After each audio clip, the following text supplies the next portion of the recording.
can shelter you and your party from the weather. Okay? But there's a problem with all of this good kit, right? Your axes, your sleeping bags and all of that sort of stuff, is it's all in your main luggage. And with a soldier, all of that stuff's in their rucksack, in their burger, which is why these survival tins were first developed.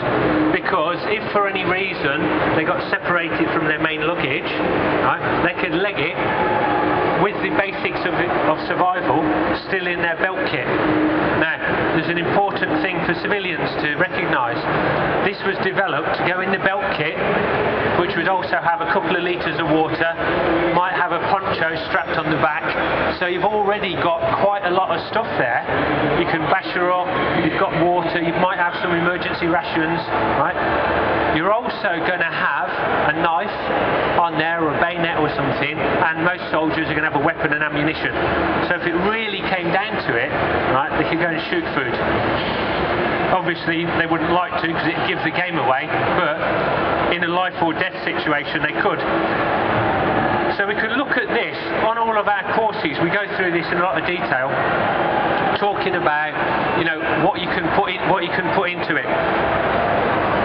And there's some old favourites like no gentleman should leave home without one, because you can carry a litre of water in it, put it inside your sock, make sure it doesn't stretch too much, Bob's your uncle, right? That can fit in your pocket. Right, there's an important lesson here, that some of the stuff in here might be inappropriate for a serving soldier, but it's not appropriate for a civilian on an adventure holiday. Right? A decent little knife, right? Not the sort of thing that you get in a £15 or £10 survival tin in the shop, right? Go and spend another £15 on a decent little stainless steel knife, right? Carry a ceramic sharpening stone.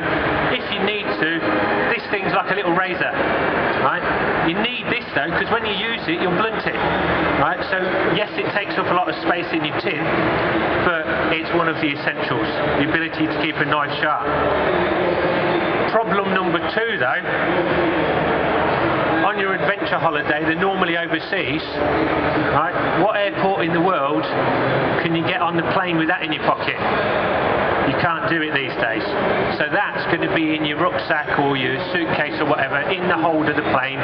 There's even some boats now where they're screening people for security, where you can't take sharps on board ship. Right? So you may well not have the knife. Yeah? So we can rummage through here and we can find all the other sharp things that we also may not have. For instance, the saw